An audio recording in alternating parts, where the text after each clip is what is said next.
Angela Lei Chi Atienza.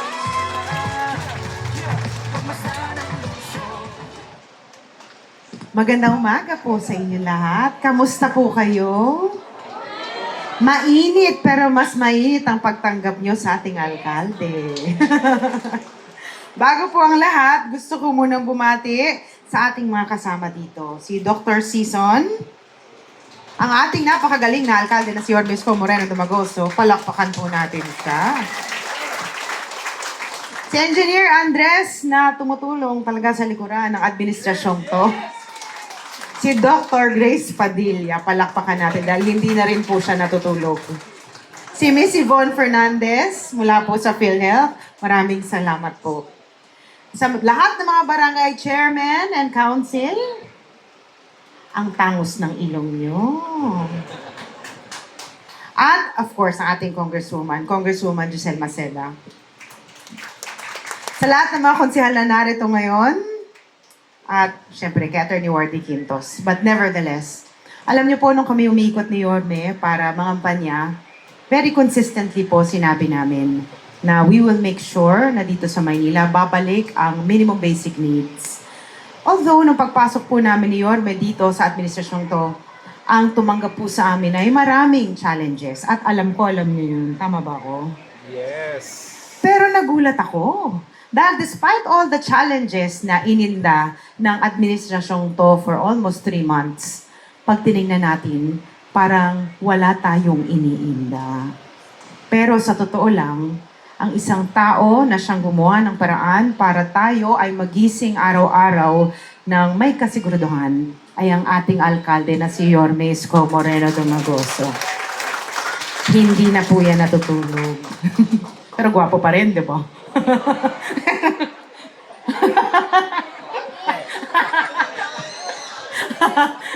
Hindi, pero nandito ako para sabihin sa inyo na alam nyo, nakakatuwa dahil actually, amongst sa lahat ng mga health centers na ginawa at inayos ni Yorme, meron na rin tayong cath lab, meron na rin tayong dialysis center na dumami na ang dialysis machines at ngayon naman, mabibigyan tugon ang emergency room dito sa Sampaloc. Nandito ako kasama niya nung sinilip niya to nung panahon na may bagyo. At ang bilis dahil in a span of a few weeks or a month, ito na po at mag-groundbreaking na tayo. I-renovate na natin ang emergency room dito sa Sampaloc. Ang galing, di ba? Pero nandito ako para ipakilala ang isang tao na alam kong kilala nila. Pero dahil trabaho ko pong ipakilala siya sa inyo. Alam nyo, sa totoo lang, ang tambalan namin ni Yorme nag-umpisa nung bata pa lang kami. Nung siya ay nag-uumpisa bilang konsehal sa Tondo, at nung mga panahon na yon, ako naman ay tumulong sa aking ama nung siya ay alkalde ng Maynila. Noong mga panahon na yon, 23 years old. Tama ba ako, Yorme? 23? Ikaw? 23 years old po siya.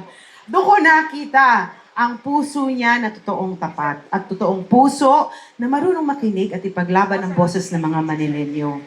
Dahil nung siya nga ay nag-uumpisa bilang konsehal ng Maynila, naging number 1 po siya. And at the same time, naging isang magaling na vice alkalde at naging pinakamagaling na alkalde ng Maynila. Huwag niyo lang ako susumbong sa aking ama.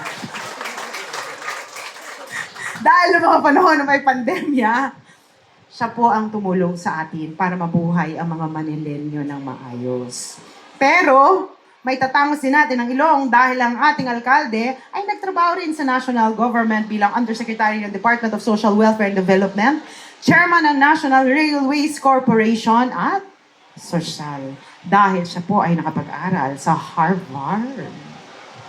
Pero, nevertheless, alam ko naman di ko kailangan pakilala sa inyo si Yorme dahil alam ko makita nyo lang ang kanyang paa na bumaba dyan sa sasakyan. Alam ko, kilala niya na siya. But nevertheless, let us all welcome and clap for the best mayor Manila has ever had. Our mayor, Yorme Isko Moreno Dumagoso. Opo, Mayor. Maraming salamat. Maganda nating masipag na Vice Mayor. Ha? May asim pa. Sa ating minamahal na Congresswoman Dr. Giselle Maceda. Natatawa talaga ako doon. Talaga makukuha na ng nanay mo. Huwag ka mag-alala.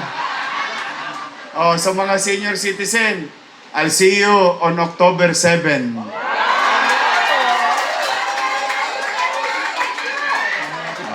Mukhang alam na alam nyo October 7, start na. Tapos mapuputol saglit. Kasi District 1 and 2, 7. October 9, District 3 and 4. October 10, District 5 and 6. Sa mga kabataan, alam ko hindi kayo makarelate sa usapan namin ng mga lolo't lola ninyo. Kami-kami lang nagkakaintindihan nun. Nakakuha nyo na yung cake. Nakakuha nyo na yung gatas. Yung hindi pa nakakuha ng cake, kailan ang birthday nyo? November. Steady lang kayo sa Gedli. Andyan yan. Yung nag-birthday ng June. Mayo. Abril. Marso. Pebrero. Enero. See you next year. Kasi sinimulan ko July 1. But anyway, huwag kayong mag-alala, mga minamahal kong lolo't lola. Kahit gipit na gipit tayo, itatawid ko kayo. Kayo man lamang. Sa ating Direktor, Dr. Grace Padilla ng MHD, Engineer Andres, at ang ating Direktor sa Ospital ng Sampaloc, kung anong edad ng Sampaloc, yun din ang itsura niya. Siya po may sabi, 31 years malamang ito, pogi ito nung araw. Pogi pa rin ngayon. Sa mata ng kanyang asawa. Dr. Season. At again, to my fellow public servant, our City Councilor, Attorney Lady Quintos, tayo kayo, kaway kayo, kasi di ko magagawa to nang wala kayo Eunice Castro, DJ Bagaching, Ryan Ponce, Doc Almiron. Noong nagpunta ako dito, bumabagyo Wala kaming tulog nila Andres, nila Director Angeles, naggagayak kami the day before at saka the whole day. At bumulwak ang uncontrolled flood. Kasi sa positive nun, flood control. Bumulwak sa Maynila. We were shocked. Everyone was shocked at the time. And we were very busy trying to cushion or maibsan yung kinakarap ng lungsod dahil sa baha. And may mga report sa akin, gumanda daw ang ospital ng Sampaloc. Sumobrang ganda, ospital na, resort pa.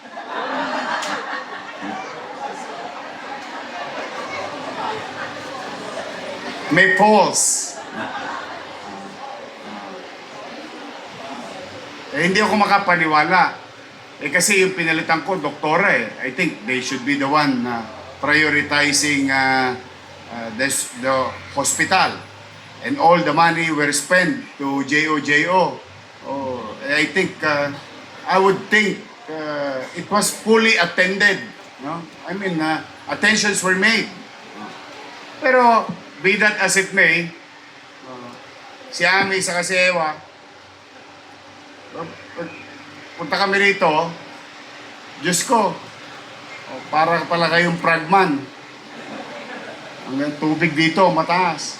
So I went and I saw it. I saw the dedications of our doctors and nurses and medical frontliners at the time. Despite the bad working environment, may isang pasyente nakakumot. Naalala ko tuloy yung itsura ko nung araw. Noong natutulog kami kapag may bagyo, may tabo sa kanan, may balde sa kaliwa, may planggana sa uluhan. It may seems funny, but that's the real situation that I saw. Sabi ko, I mean, let's be honest to ourselves, no? We should be giving healthcare. Tapos ang unang magkakasakit yung mga doktor at nurses natin. O dahil sa sitwasyon. Kaya talagang maiinis ka lang. But then again, immediately I called up the entire team. Went back to City Hall about 12 a.m. Daling araw na. Huwag kayo masyado nagugulat pag may kwentuhang gabi. Minsan talaga, parang sinisilian ng puwet ko na hindi ko maatim o matiis na ipagpabukas pa. Maraming mga ganyang insidente. And fortunately, we have able people, assets of the city government, just sitting there. And I told them, kahit na wala tayong kapera-pera, pigain nyo lahat ang bimpo dyan. Gusto kong maayos, lalong madaling panahon, yung emergency room. Ang balita ko, mas maganda dati yung opisina ng direktor kaysa sa emergency room ninyo. Instagrammable daw. And how can you do that? That's why we have to put a stop on this. We prioritize our facilities, our fellow public servant in this kind of institution or health sector so that the people, at the very least, they can receive is maginhawang pasilidad, maaliwalas na pasilidad. Today, after a few weeks, just a few weeks, I am on my 93 days. 93 days na ba? Oh. Haba na? 3 buwan na, no, Pat? 3 buwan na. We've opened Baseco Hospital, the Cat Lab, health centers and libraries, and yesterday, your fellow doctors, nurses, and BHW, and barangay nutritionists, we visited San Nicolas, yung ospital na Sampaloc, ospital na parang resort. Yung San Nicolas Health Center na may farm. Dinidiligan sa loob. Everywhere. Everywhere. Alam nyo, na mapanghinaan ka ng loob kung makikita mo talaga. Believe ako sa mga doktor doon. Natiis nilang walang lumilingon sa kanilang gobyerno. Ang ikamamatay mo doon, mold Yung amag, ang ikamamatay mo doon, kuryente. At yung pasyente, sigurado ako pag nauntog, patay. Hindi sa untog, sa tetano. That's how worse. You know, my description is like, ano to, Somalia? That's how it is, mga nanay at tatay ko. My fellow public servant. Now, those days are gone. Yes, gipit tayo. Pero huwag kayong mag-alala.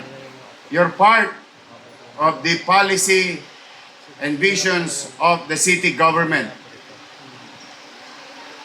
which we call MBN.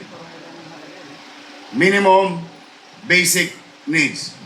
Housing, education, healthcare, and jobs.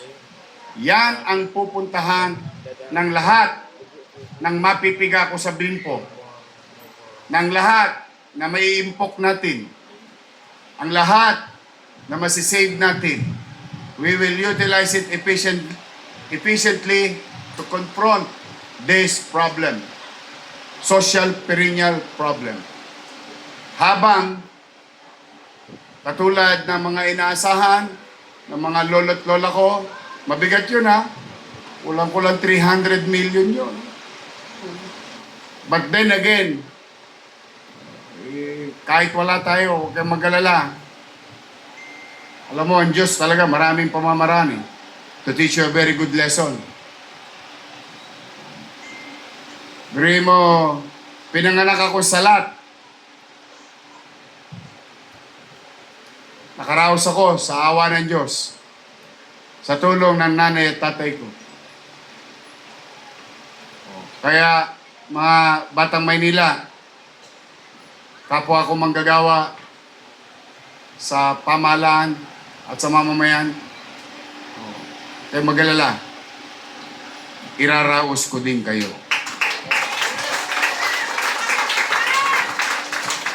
Mahirap, hindi madali. Pero, ito nga ako sa harapan ninyo eh. Sino ba mag-aakala na ang isang basurero pwede maging mayor ng Maynila? So, rest assured, it's not easy. But to my fellow public servant na humuhulas na mga natasya nila sa init, apakainit po dito. Para sauna bati. Pero buti na mainit kaysa umulan. May leptospirosis pag umuulan eh. But, masaya ba kayo? Na-release na yung dapat? Happy kayo?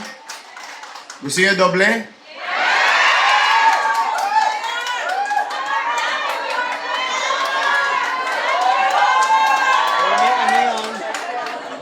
Sa mga matatanda, kami-kami lang nagkakaintindihan. Mga natag kayo, sabi ko nga. Sabi nga sa kasabihan, di ba? Good things come to those.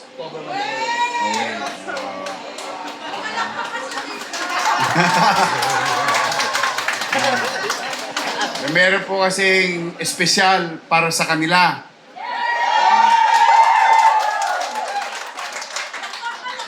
Nung makita ko yun, pinagpasyahan ko agad. Kaya, tingin ko, nasa mga ATM na nila yon last week pa. Malay nyo. Magde-Disyembre na. Ayan, the same thing, ito, mga barangay chairman natin. Mga kagawad, shout out ha. Barangay Tanod, EXO, Secretary Treasurer, sa mga chairman natin. Tingnan ninyo ha, may pera sila.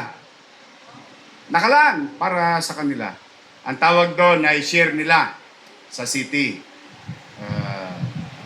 First quarter, second quarter. Hindi binigay sa kanila. Hindi binigay sa kanila. Nahukay ko lang eh. Totoo po. Nahukay ko lang. Nakita ko lang. Ba't hindi ito binibigay sa barangay? Lalo na ngayon. 5 tumpukan ng dilubyo sa lungsod. Marami nangangailangan. Ayan, tanungin nyo sila. Kakampi, kalaban, wala kung sinino, 896 barangay na ibigay ko yung first quarter at second quarter ng share nila.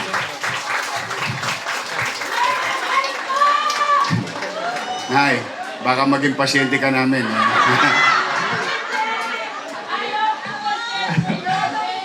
Kaya basta hindi siya perfecto ha. It will never be perfect, no? There will be no perfect government that I can offer you. Lagi ako best effort. At kung kinakailangan gastahin ko ng katawan ko,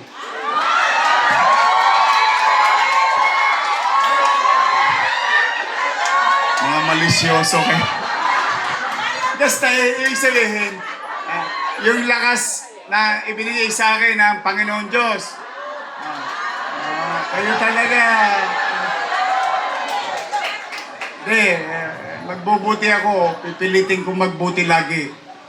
Magiging efficiente tayo. O sa mga doktor, ngitian nyo naman yung mga pasyente ko. Yun lang naman ang... Hindi, isipin nyo na lang. Pag ngumiti ako, meron na naman kami kay Yorme. Mga nurses, mga ating other non-medical staff. Hindi, paglikuran natin. Gusto ko paalala sa puso't isipan ninyo. Ano nga ba ang dahilan ko noong unang araw na nagpasya ako sa aking sarili na sumapi sa pamahalaan? Ano ang dahilan ko? Ano ang purpose ko? I know along the way, maraming naging problema, emotional, professional, and so on and so forth. But let's go back from the beginning.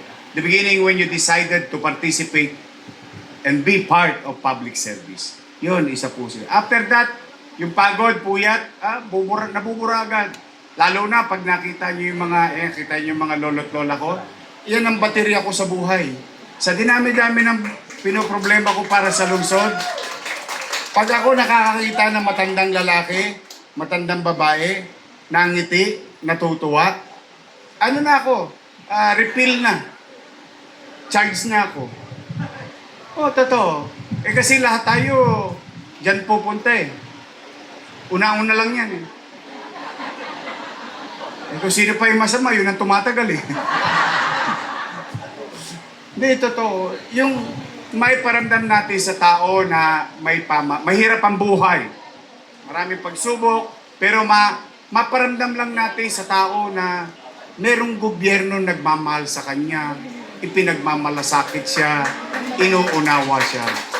At the very least, yun yung may paramdam natin. Yun lang, wala naman akong ibang ano. Ako naman, hindi naman titigil. Subukin man tayo ng panahon. Hanggat kaya ko loobin nawa ng Diyos na talagang, kung pwede nga na, wag na matulog eh. Dire-diretso para mas marami matapos. So be it.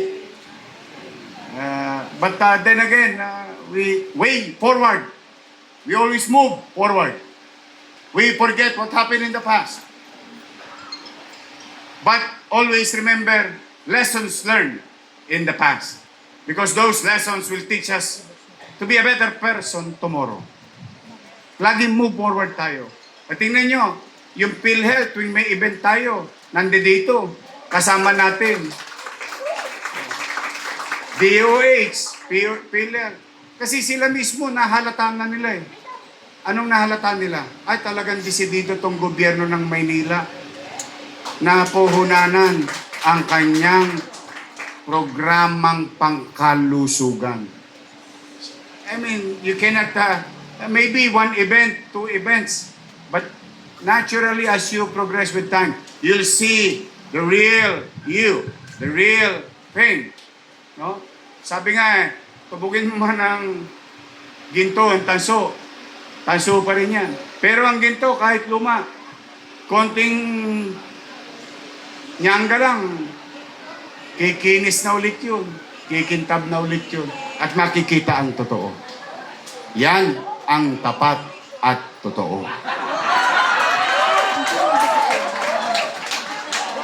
So, anyway, I'm happy for you and I'm excited for you. Now, Yorme, tanong ng mga taga-Sampaloc, tanong ng mga doktor, kailan po matatapos yan? Baka siyam-siyam. Tama naman. Kasi yun ang worry nyo pagka gobyerno, nuknukan ng tagal eh. Eh yung inuhukay nga dyan sa ilan na namatay, hindi pa tapos yung inuhukay sa Tuason. Ang dami na naburol dyan. Pero, ngayon, kailan ito? Andres, yari ka na. Sisiguraduhin ko, Pasko, sasaya ang ospital ng Sampaloc at ng mga taga-Sampaloc. We will deliver. We will deliver in the next 3 months for the people of Sampaloc. Pumanatag kayo, parang imposible? Yes. Pero hindi. Nakagawa nga kami ng ospital eh. Almost 400 bed in 52 days. From vacant land. With no engineering playbook. Hula-hula lang. Ha? Ito. Mayari namin. And it became a focal healthcare facility of the City of Manila and the national government. Kaya kaya yan. Hindi yan imposible. Di ba, Andres? Kaya. Hindi kasi ayokong tumenga. Gusto ko makapag-deliver agad. Basta pipilitin namin maging maliwalas ang trabahuhan nila at pupuntahan ninyong pasilidad mamamaya. So muli, halika na. Manggasingit na pawis ko. May marami pa kasi ako ibabalita sa inyo, but next time na lang. Manood lang kayo tuwing Biyernes ng Yormes Hour so that you'll be updated in our activities in the City of Manila. But for now, I'm excited to each and every one of you. So again, maraming salamat. Ulitin ko hindi ko to nagawa mag-isa. Kusial Quintos, Kusial Castro, Kusial Bagaching. Pero mas gusto ko si Hana. Andiyan ba si Hana? Si Hana na lang. Anong gusto nyo? Si Hana na lang, no? Mas okay si Hana.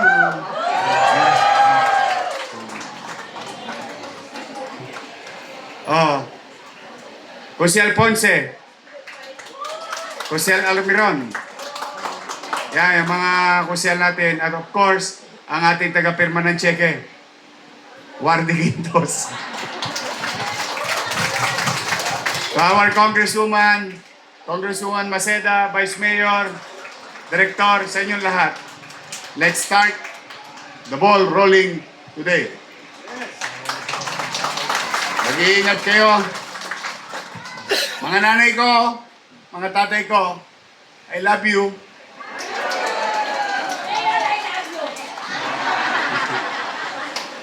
Sa mga kabataan, mag-iingat kayo. Basta, ayun may asim pa I love you na, mainit, baka ma-stroke ka. Thank you.